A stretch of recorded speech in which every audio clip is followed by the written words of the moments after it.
Let me ask you something. Is your calendar completely full, but your results not so much? Well, that isn't because of a lack of time. It's actually a critical error in how you plan. We're about to show you a counterintuitive system that uses limitations to create maximum guaranteed progress. You know that feeling, right? You're perpetually busy, running from one thing to the next, but you end the week feeling like you've been spinning your wheels? That's not a personal failure, it's a systemic one. Most productivity advice tells you to find more hours, to just do more. But this explainer, we're taking a radically different approach.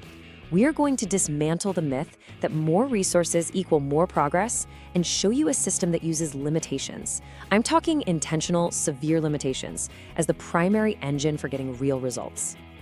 So here's the central paradox we're going to unravel. When you have unlimited time, unlimited options, and unlimited resources, your brain just defaults to chaos. It scatters your effort, it burns through your focus, and it leads to a state of constant, low-impact activity. But what happens when you introduce some serious constraints? When you've got half the time, half the budget, and only one objective? Your brain is forced to become ruthlessly efficient. It has to identify and execute only the highest leverage actions.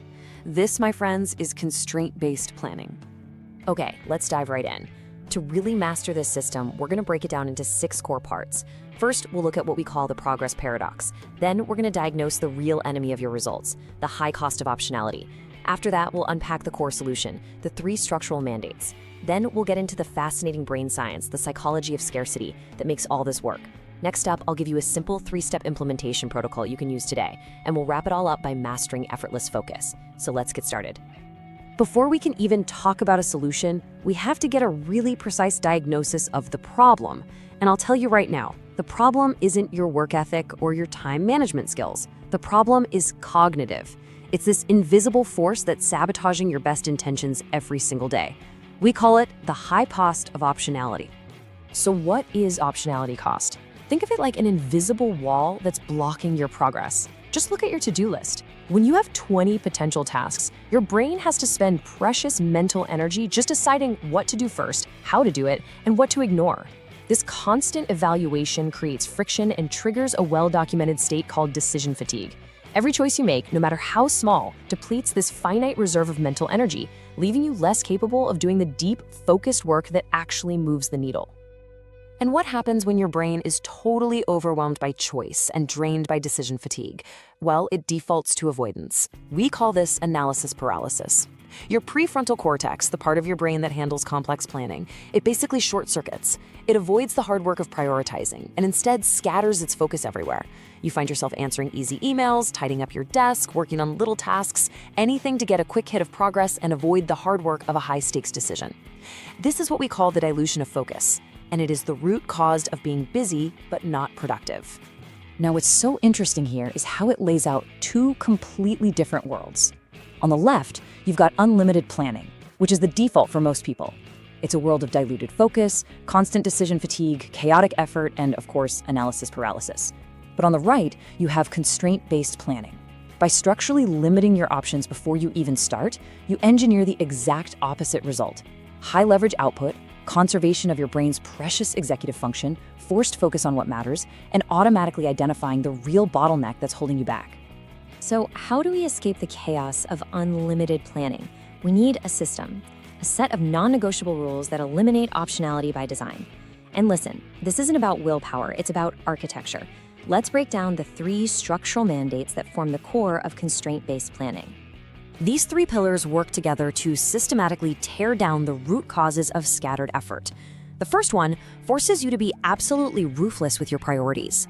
The second protects your most valuable asset, your cognitive bandwidth. And the third just eliminates the friction when it comes time to execute. Let's look at each one.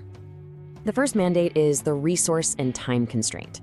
And this is where the system gets brutally effective. You have to impose an arbitrary, even severe limitation on your resources. The most powerful version of this is the 50% rule. Take the time or the budget you've set for a project and just cut it in half. Why? Because a small constraint, like a 10% cut, just makes you work a little harder. But a 50% cut, that forces you to fundamentally rethink your entire approach. You can no longer afford to do those low-value, nice-to-have tasks. You're forced to find and execute only the 20% of activities that will get you 80% of the results. This is not a suggestion, it's a mandate. Okay, the second mandate is your main defense against distraction, the single goal veto. For any given block of deep work, you commit to one and only one most important task, or MIT. This task becomes the single bottleneck you are dedicated to solving.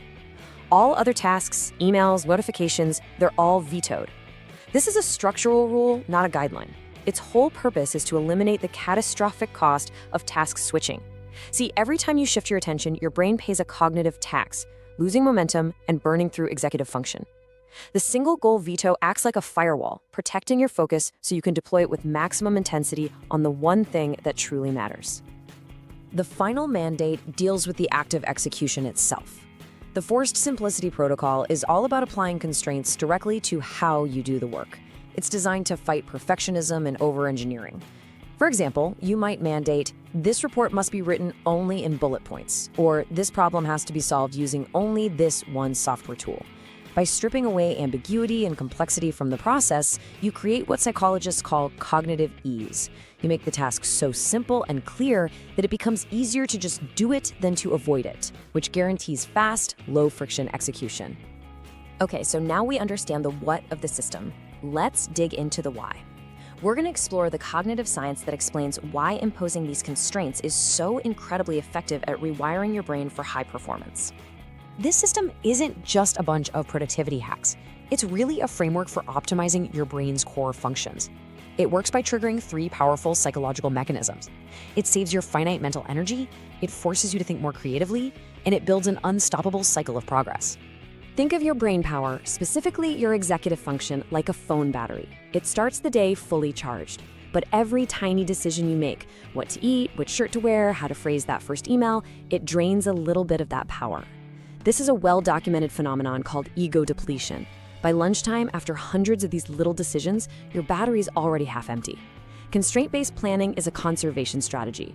By eliminating dozens of these low-level decisions up front, it saves that precious mental energy for the demanding, deep work that actually requires your full cognitive horsepower. And this just brilliantly shows the paradox at the heart of creativity. When you have unlimited resources, your brain defaults to the most obvious, well-worn path. It's lazy, but when you intentionally impose scarcity, you force your brain to get clever.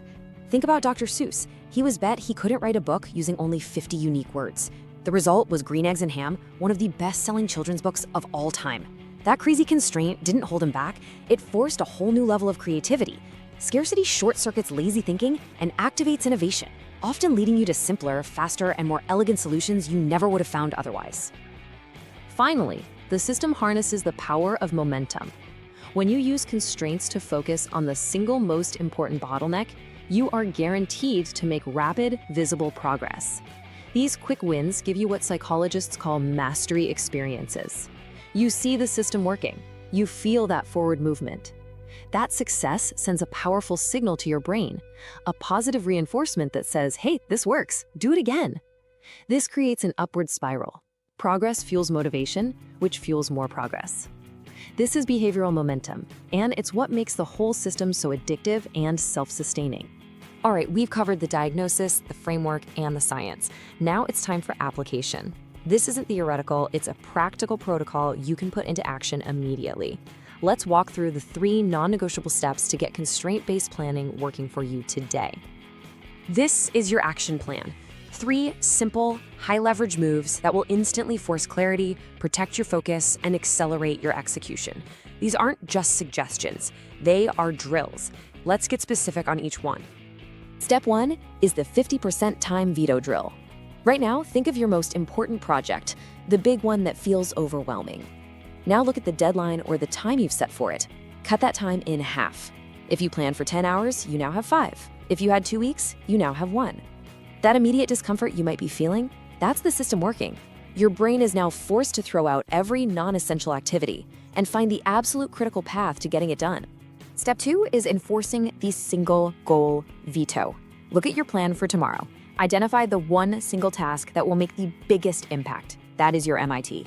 Now write down this rule and put it where you can see it. No other task receives prime cognitive bandwidth until the MIT is 75% complete. It's not about finishing it 100% because that can trigger perfectionism. It's about making significant, undeniable progress on your number one priority before your focus is allowed to go anywhere else. And step 3 is the Forced Simplicity Constraint. Look at your MIT for tomorrow and apply a rule that makes it radically easier to start and to do. The goal here is to just eliminate friction. For example, if you have to write a report, your rule might be, I must write this first draft using only voice dictation and I am not allowed to make any edits. This completely bypasses your internal critic and that desire to perfect every sentence, allowing you to just get the raw material down at maximum speed. Okay, we've covered a complete system for re-engineering your entire approach to productivity. We've diagnosed the problem of optionality, we've built the framework of constraints, and we've detailed the action plan. Now let's distill this entire explainer down to its single most powerful and memorable lesson. If you take away only one thing, let it be this single, counterintuitive truth. We think we need more time, more money, more options. But in reality, that abundance is what paralyzes us. It is the enemy of clear, decisive action. True progress doesn't come from having more resources. It comes from having fewer, better options. So stop letting optionality dilute your focus and start using scarcity as your most powerful creative fuel. So here is your challenge. Don't just think about this system. Implement it. Pick one project, just one, and commit to the 50% time veto drill. Cut the time you have in half and just see what happens to your clarity, your focus, and your execution speed. That one action will teach you more than anything else we've talked about today. So remember, constraint-based planning solves the problem of scattered effort and analysis paralysis. And why this matters is that it gives you a systematic way to maximize focus and accelerate high-leverage output.